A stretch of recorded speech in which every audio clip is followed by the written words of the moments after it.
you ever heard of shuffle tracking? That's when a gambler follows cards throughout the course of the shuffles and then uses the information to his advantage. As an example, right now the King of Clubs is the 18th card in this deck. So what I'm going to do is I'm going to shuffle up these cards, and my goal is to follow where the King of Clubs goes. So right now I can tell it's the 26th card. And I'm not trying to fool you in any way. These cards are really getting mixed. And I can do this throughout multiple shuffles. So, for example, right now it is the 7th card. You're looking at me kind of skeptical. Do you need me to prove it? Okay, I will.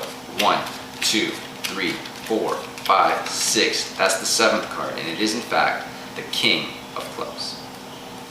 So now that you understand what shuffle tracking is, I'd like to tell you a little story of what happened to me last time I played Hold'em. It was a 5-handed game, no limit. Small blinds, 25. KCG sitting in that seat, he's got about 5,000 in front of him. The big blind is a donkey named Kim. The man under the gun, a notorious, devious hustler.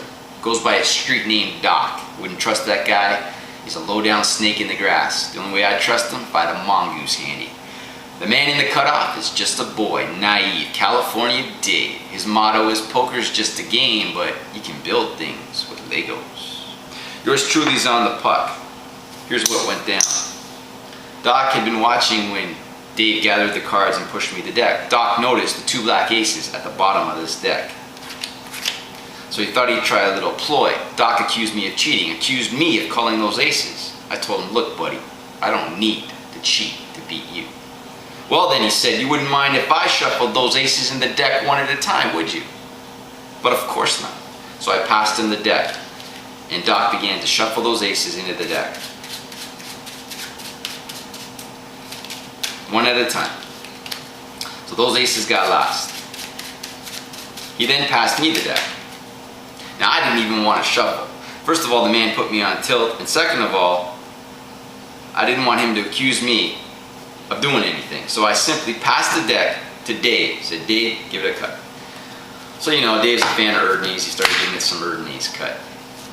And I dealt. Small blinds first, big blind. Man under the gun, that's Doc. Dave gets the 4th card, I get the 5th card. The man under the gun always starts the betting. Well, guess what Doc had? Yeah, you guessed it. Those 2 black aces. I told you this guy was good. I told you not to trust him. What does he do? He comes in for a raise. Dave, well, he folds. I peek at my cards. I like what I see. I re-raise over the top. Small blind, KCG, he's got no talent, he folds. Kim, gutless coward, he folds. Doc now goes all in. I insta-call him. Check this out. I'm holding the 10-4. Now, you probably ask yourself, why in the world would you go into the pot with this hand? This is a donkey hand for sure. Horrible, it's not even suited. Well, there's a reason. I thought I'd outsmart Doc. When he shuffled the deck, I was shuffle tracking on him, and I know that 2 10s are coming on that flop. That'll make me 3 10s and beat his aces up. That's why I'm all in. Check it out.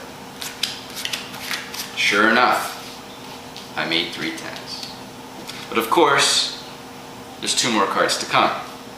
And then I got a surprise. I got turned. Doc made a full house, aces full of 10s. I'm in trouble. There's only 1 card in the deck that can win for me, and it's the case 10. The 4 is no good. If I hit the 4, I make 10s full of 4s, but that doesn't beat aces full of 10s. So unless the river's a 10, Doc's getting the money. As the tension mounted, I dealt the river. Just as Doc reached for the pot, I stopped him. Wait a minute. That's not the river card. That's the burn card. You didn't really think I was going to let Doc win, did you? That's why you never gamble